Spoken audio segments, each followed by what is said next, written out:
Welcome to another Cardano update. Like always, make sure to check out our YouTube memberships and our Patreon if you want access to all of our charts and if you want access to our daily Discord updates. And Cardano is still going sideways right now. However, we do have something. We reacted to the 200-day moving average for the like 5th time or 6th time now. So this is obviously good. We do not really want to break below it, because if we do break below it, we will most likely get a bigger correction. So the fact that we used it as support for the past like 2 months now is actually very good, and we'll see if this continues or not. As you know, today is the Fed meeting and I think it's in a couple of hours, so when you see this video it's probably going to take like 2 or maybe 1 more hour for it to start, and we'll see what happens during it. Like I said, maybe we are not going to start QE right now and maybe we'll just continue with QT, or we'll just end QT and not start QE. Yes, that's also possible, so you have to be aware of that. And honestly, even if we do not start QE right now, Bitcoin dominance should still drop by the end of March,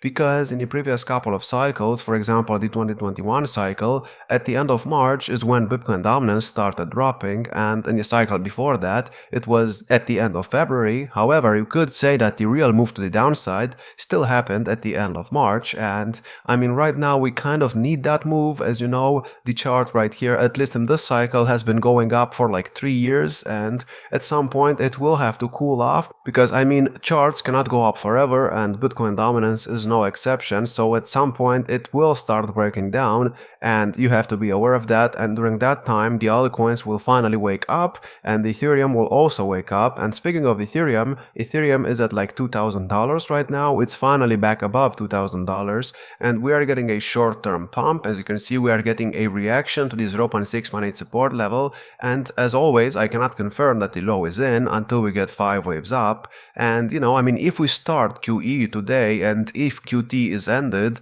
I mean, I think that would be a bottom indicator for the Ethereum chart. I don't think we will get another low if we start QE. However, if we do not start QE and the market continues being, you know, this bad and it keeps going down, then we will most likely put in another low, which could put Ethereum at about $1,400. Now, I don't really want to see this scenario play out, because if Ethereum drops to that level, Bitcoin will most likely also drop. And if you look at the Bitcoin chart right now, it's at about $83,000. It's still below the bull market support band. However, if you zoom in on this, you will see that we are still trying to get back above the 200-day moving average, and we got rejected a bunch of times, and by the looks of it, Bitcoin really wants to get back above it. And if we do manage to get back above it and then we get back above the bull market support band, that could actually be a very good thing for Bitcoin, and Bitcoin could still get to like $140,000 by the end of May. Now you might wonder, why the end of May, and why do I want Bitcoin dominance to start breaking down by the end of March, or let's say by the beginning of April? Well, because if you look at what happened in the previous couple of cycles, you will see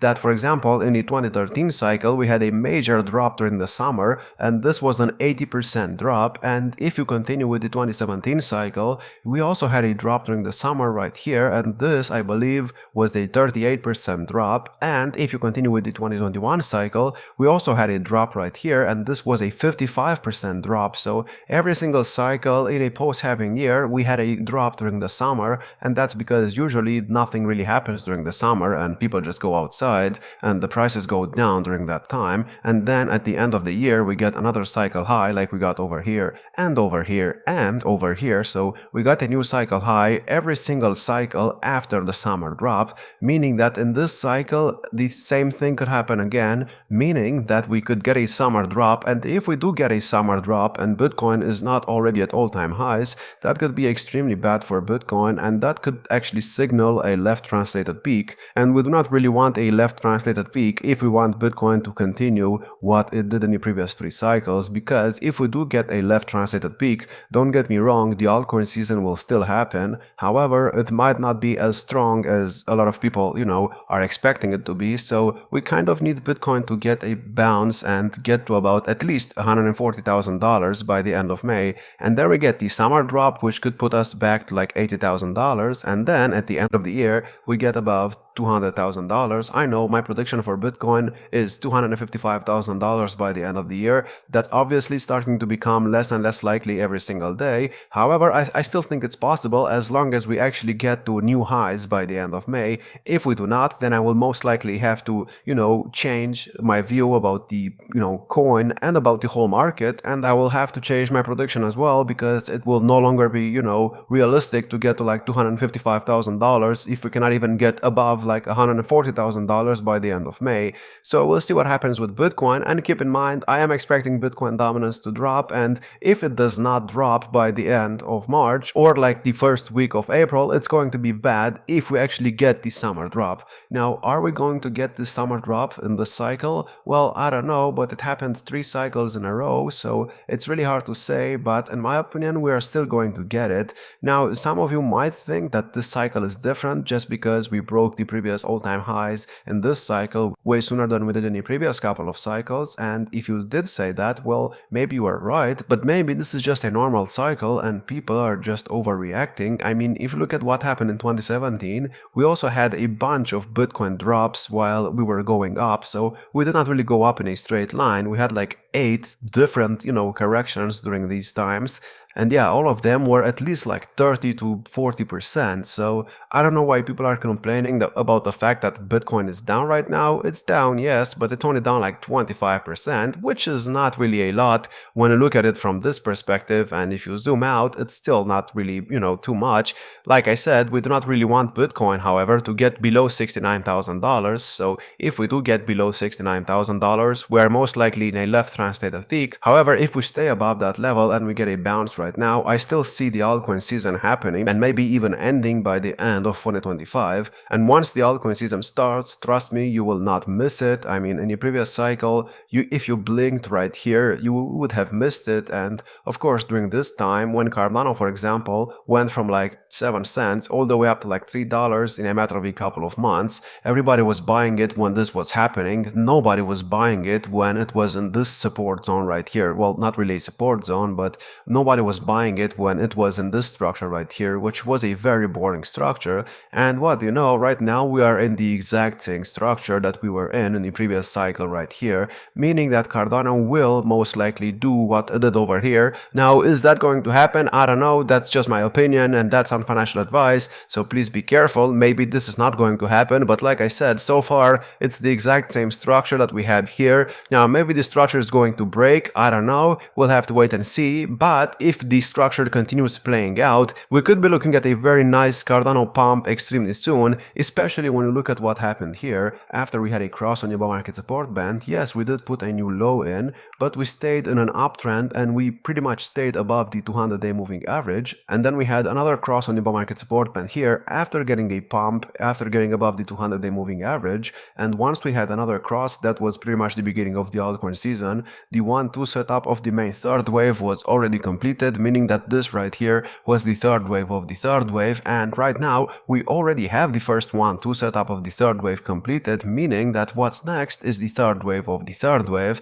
and that could put us above all-time highs. Now, of course, we don't have to do that, but you have to know when the altcoin season starts, if it starts right now, or actually not right now, but in a couple of weeks, when it starts, it's not going to stop for like 2 months. And of course, during this move right here, everybody was FOMOing in, like I said, so please do not make the same mistake, and please just, try buying altcoins or Bitcoin when they are near bear market lows. Of course, I'm not going to tell you what to buy or how much to buy, but you should make your own decisions. And yeah, I mean, these videos should at least give you an idea of what could happen next, not what will happen next. So please be aware of that. I am not, I cannot see the future basically, so you have to be aware of that. I mean, so far I have been pretty right about Cardano, but at some point I will be wrong, so you have to be aware of that. Now, speaking of the third wave right here, I mean, we already have the first 1-2 setup, and the main target for the third wave is still at $2.98. However,